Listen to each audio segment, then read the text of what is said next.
Update po tayo sa operasyon ng mga otoridad sa Pasay. Kaugnay pa rin po sa questionableng flood control projects.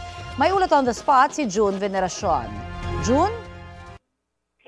Kani lahat ng sulok at kwarto ng isang 10-story hotel sa Pasay City ang pinasok ng mga tauhan ng PNP at NBI para isilbi ang arrest warrant. Yes, June? June? Kani, nagkakaroon lang tayo ng problema sa komunikasyon. So kaya para isilbi ang arrest warrant laban sa tatlong opisyal ng SANWEST Incorporated, nakabilang sa mga akusado sa mga kasong anti-graft and crack practices act at malversation of public funds through falsification of public documents kaugnay ng substandard umanong 289 million peso road bike project sa Nauhan Oriental, Mindoro.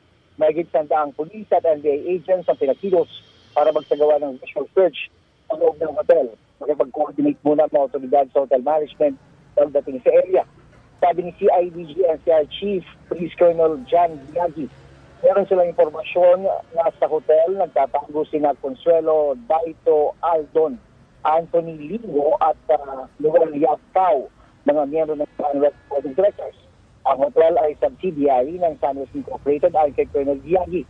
Pero makaraan ng isang oras na pagkahanap ay walang nakita ang mga operatiba. Sabi ni Colonel Biagi, malamang ay nakapusit na ang kanilang mga target.